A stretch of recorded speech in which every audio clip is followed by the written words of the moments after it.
Welcome to the Speakernomics podcast, the official podcast of the National Speakers Association, brought to you by Leadership Books. I'm Kenneth Kinney, but friends call me Shark. I'm a professional speaker, a strategist, a shark diver, and man, oh man, or shark, oh shark, I am excited to be the new host of Speakernomics. And I'll be host of this show where we will dive deep into the world of professional speaking and not only survive as a professional speaker, but we will thrive and grow a speaking business so you too can change the world, one keynote, session, workshop, and speech at a time. On today's episode, we're going to dive deep with John Register. John is a Paralympic silver medalist, a U.S. Army combat veteran, and a certified professional keynote speaker with a passion for working with business leaders to hurdle adversity, amputate fear, and embrace the new normal mindset to win life's medals. John, my friend, welcome to the show. Shark, it's great to be on with you. So glad to see you because I know we're doing this virtually, but my gosh, we met so long ago, and thank you for taking this podcast on. Absolutely. Well, as speakers, we often tell the world that we're experts, but we're not always great at defining that expertise, especially in our space. And then there's the conversations of, are we easy to work with all the people that hire us to speak? So that's what we're going to dive into today. But before we jump into the deep waters, make sure that you go to speakernomics.com. That's where you can get the tips, insights, and knowledge to help you become a better speaker, build a better business, and get paid to speak. Let's dive in. John, one of the keys for any speaker is becoming that expert in your space. Help define what yours is and what direction a speaker should take with their expertise. You know, Shark, one of the things that I learned early on at the National Speakers Association was try to figure out what you do in one word, and then you can kind of move from there. So that's hard to do when you want to just kind of define, what do people say about you? Who do you think who you are to the market that you're selling into? And what do you deliver into that market? And sometimes what you are doing is not what your clients are actually hearing from you. So how do you amalgamate the two and distill that to one word? So I took the challenge on. I don't remember who said it to do it. And my word is inspiration or inspire. It was a word I loathed. I hated it. And some speakers would come back and say, oh, you can't market inspiration. You can't do this. But you don't have to listen to those voices, because yes, you can. And I have monetized inspiration. And here's how. Because I believe we have to go deep before we go wide. And here's what I mean by that. When I began massaging and pulling apart and dissecting the word inspiration, I realized it comes from the Latin word inspiro. Inspiro means to breathe life, put into, to add to. One of the things I talk about in my speeches is how do we add oxygen into our atmosphere to create or sustain in any environment in which we show up in. When oxygen is added, our brain is on fire. It's fired up. When oxygen is taken away, we begin to panic. So I started saying, let's add oxygen into our environment. I started messing with the words in the Latin, vitam, which means to breathe life or add life, inspirare, which is to breathe into, right? The inspiration of that word. And so I've combined the two words now. And one of my mantras is vitam inspirare, or vitam spirare, add life, breathe life. Vitam spirare, breathe life. And that really, as I went deeper, became the thing that clients wanted. They wanted their teams to breathe life into each other so that they could have better outcomes, that they could move systems faster, that they could be on the same page quicker. And that's the one thing, or one of the things that people say now back from my presentation, I love how you just get us to add life. Because if we're taking away, am I the one that's the culprit? Am I the one that's causing panic to my team? And so it just shifts the dynamic, and they can take immediate action for it. So that's what I do. Inspire is my word. I will keep on sticking with it because it keeps on generating revenue. Well, that's great. And now I need to go find a Latin word for translating what I do as well. How did you sort of work with keeping yourself from going too far beyond that? Because there's such, it happens so often that people want to start spreading themselves wider as opposed to going deeper, and then they become sort of lost in a a sea of sameness? Well, with the inspiration, I don't define it. I define it for myself, but I don't define it for others because it's too Sure. wide, like you said, to define for others. So I'll give you an example. A lot of things of me going deep, I attribute to Hillary Blair, one of our great CSPs out there, giving me a different mindset around what was happening during the pandemic. So people were in the Facebook groups, our Facebook groups, other Facebook groups, and they were getting jaded with these terms that we weren't jaded with before. So I'll give you an example. One word is pivot, and people are like, oh my gosh, we got to. If I hear pivot one more time, I'm going to just blow my brains out. Right? And so, but really, if I dissect the word and I'd use it in the analogy of my son playing basketball, Mm-hmm. pivot's actually the right word to use. Why? Because in basketball, the pivot gives us options. Mm-hmm. The pivot means I can dribble, I can pass, or I can shoot. I got three options off the pivot, right? So that is, even though some people are misusing it or overusing the term, doesn't necessarily mean that that's the wrong term to use. And so we try to find other words to put into it. So I go very deep into those words and try to challenge people to look at the word the way it's supposed to be written. The same thing came, what Hillary helped me with was the new normal. I saw a lot of people I looked up to during this time. They were kind of checking out, or they didn't know how to pivot. Or they were struggling with it, or they had all their cash flow and they just said, I'm just going to ride this pandemic time out. Well, for an inspirational speaker, motivational speaker who's been giving the keys to success, I thought that this was the exact time that we needed to show our wares, that we were absolutely the ones to be listening to during this time. So I got a little chippy. And Hillary said, John, just invite them into your world. And I said, oh my gosh, you're so brilliant. So I did. And I started going down again and analyzing more of what my whole keynote around the new normal mindset actually means. People were jaded with the term the new normal. Why? Because two reasons I found. There was a past state of experience that we no longer had access to. And it came out like this. I just wish things would get back to normal. Not happening. Not going to happen. The second way was a present state of paralysis. Man, I guess this is just our new normal. I guess this is the way it's going to be. So there was no power with the word. But when we analyze the word, when we really break the two words down, new and normal, new means no prior point of reference. So if new is no prior point of reference, we can't use old systems, old thoughts, old ideas to put into a new bucket to get a different output. If we're doing the same thing over and over again, expecting a different result, it's the definition of what? Most people say insanity. And so then I say, why are we still doing it? Right. So then normal, we do need systems, sequences, processes. So the normal is the everyday typical occurrence of a thought or an action. And that can be normalized to anybody. I can always increase on that. So I do need a ritual that elevates me to a rhythm, that elevates me to a rise, that creates the desired result that I'm looking for. I need that.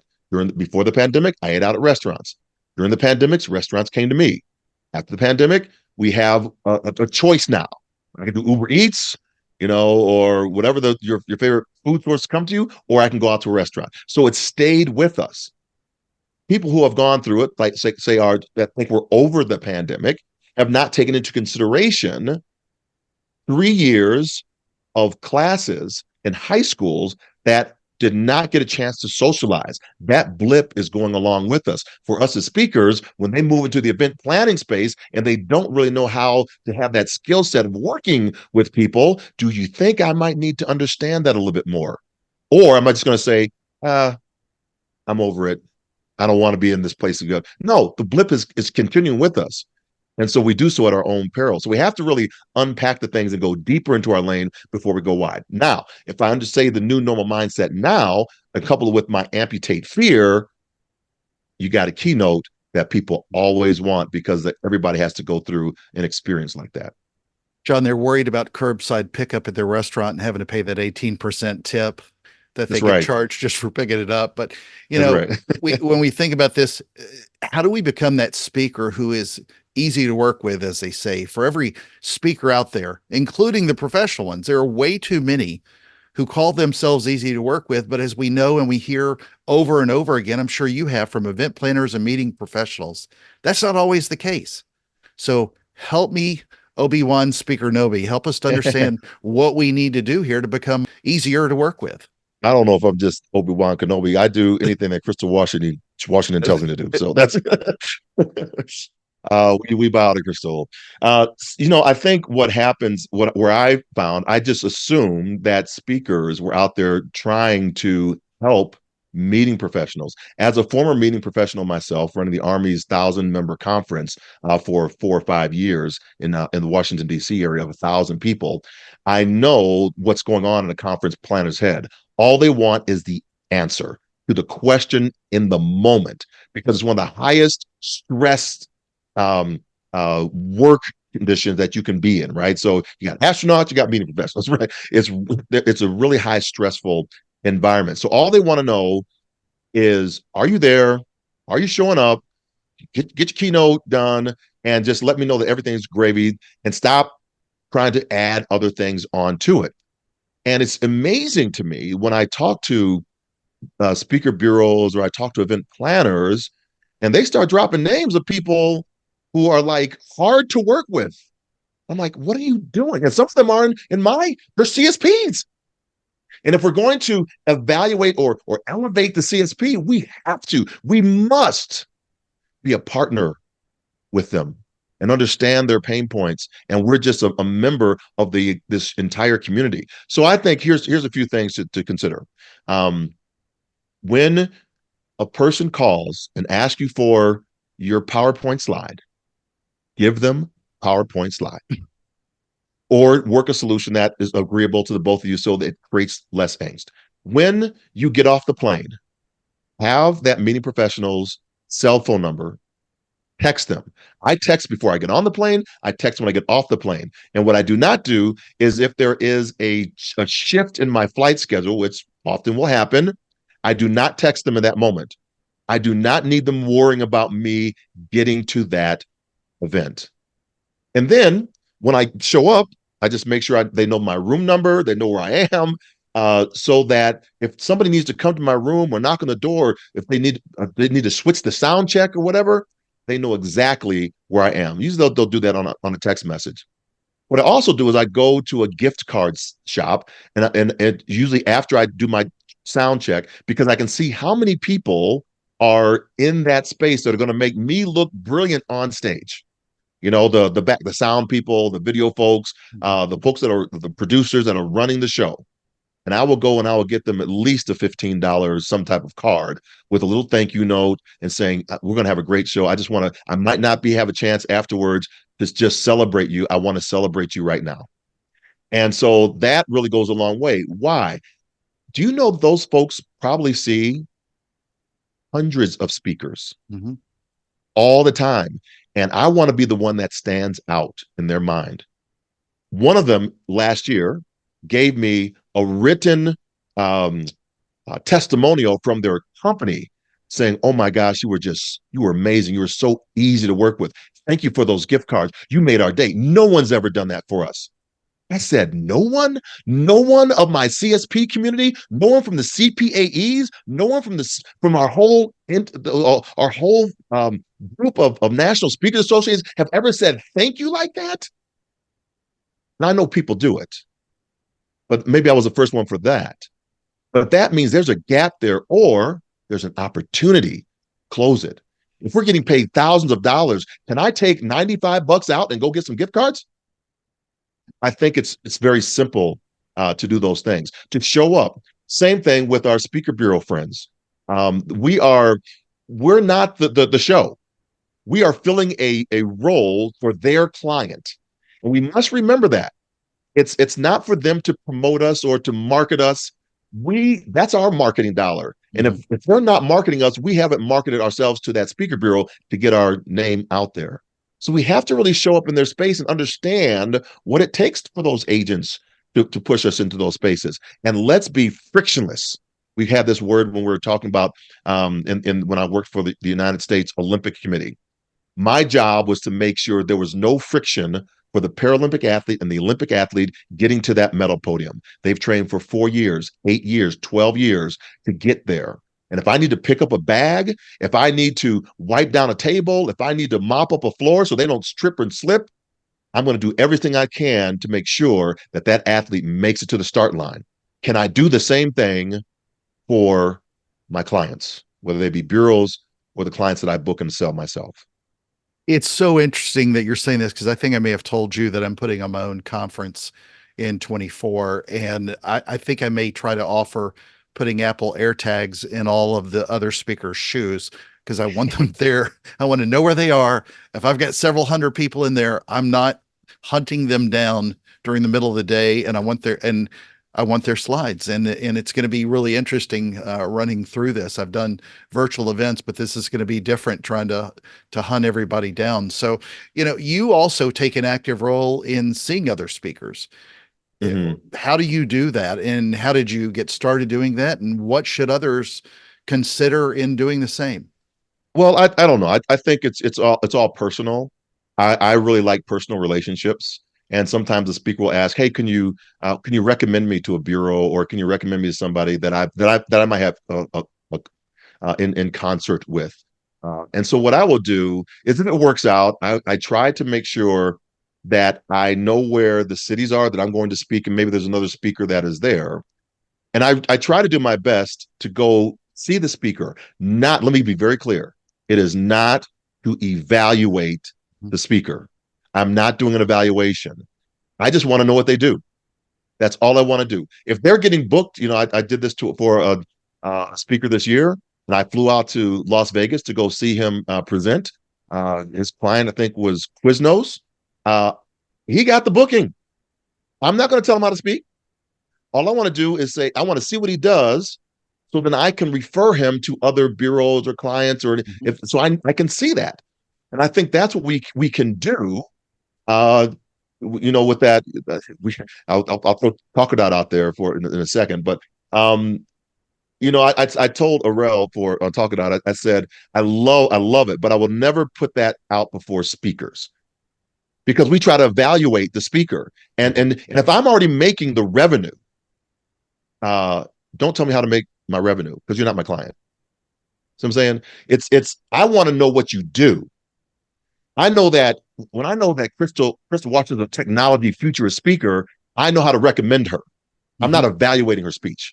It's very different of what we do. And we tend to tear folks down when they get on that main stage at NSA right after it's over with and talk about what they would do different. No, celebrate. Let's elevate. We're talking about one of our values is to uplift humanity.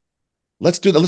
Let's lift each other, because this business is hard enough in itself without others trying to tear us down, taking oxygen out of our environment. We need to be adding oxygen into the environment. Vitam spirare, breathing life.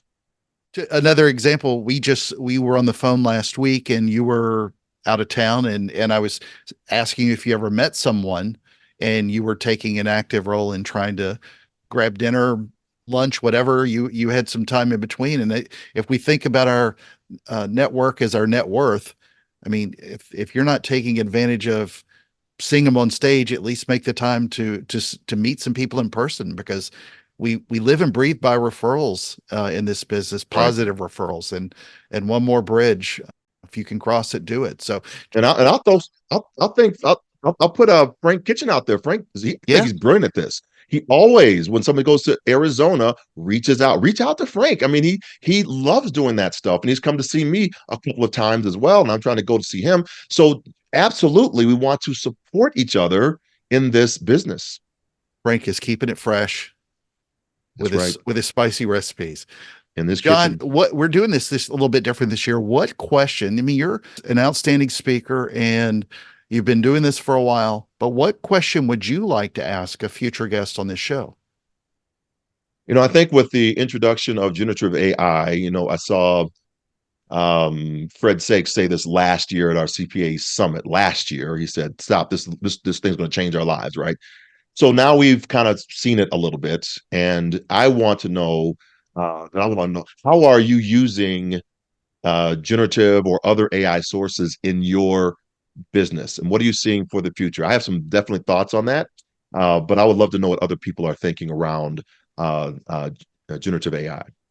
And I remember seeing you at Winter Workshop in San Antonio, and I'll still give credit to Denise Hamilton talking about AI. Not part of her normal wheelhouse, but the way she addressed it as we as users, instead of calling ourselves experts on AI, was brilliant. She did Yeah. such a fantastic job. So let's do a quick recap based on John's excellent advice. First, go deep before going wide. Become the expert in your space. We hear that over and over, but it is imperative so you get lost in the middle. Two, challenge yourself today, not to just declare yourself easy to work with, but with a dash of humility. How can you become easier to work with than you are now? And three, take an active role in seeing other speakers. It can do you so many goods with so many different referrals. Learn, help elevate, as John said. John, any closing thoughts before we get off the virtual stage here? I just want to thank you for what you're doing, Shark, in this year and keeping this program alive and going. Mike Staver, who we now has just transitioned from the board president, now Meredith Elliott Powell will be taking the reins. He always says today is a great day to be a member of the National Speakers Association. All buckets, we have 4 buckets. They're all green. We're all moving forward for the first time in our history that we have all buckets green. So invite your friends in. We are the National Speakers Association. And when I say that, I was a member of the United States Army, and they sent me to school to learn. I was a member of a civilian in the United States Army working for the Community Family Support Center. They sent me to school to learn. I went to Kellogg's school to learn when I was a part of the United States Olympic and Paralympic Committee. And now this is my association to learn. It doesn't matter to me who's on that stage. It is my responsibility as a professional speaker to be supporting the National Speakers Association. So go out there, keep killing it, y'all, and keep breathing life into others. Well, John, especially because you're on the board, I want to say thank you for your service to the association. And two, I've told you this before, and I'll say it again. Thank you for your service to this country and for everything Cool. that's worth and it means. So everyone, make sure to join us at speakernomics.com and let your voice be heard. Thank you to Leadership Books for sponsoring this episode of Speakernomics. And what an amazing opportunity to host this show. Again, I'm Kenneth Shark Kinney, your host of the National Speakers Association's podcast, Speakernomics. Thank you, listeners, for the privilege of your time. This has been another fantastic episode of Speakernomics. And remember, it is the podcast where you will learn to speak, get paid, repeat.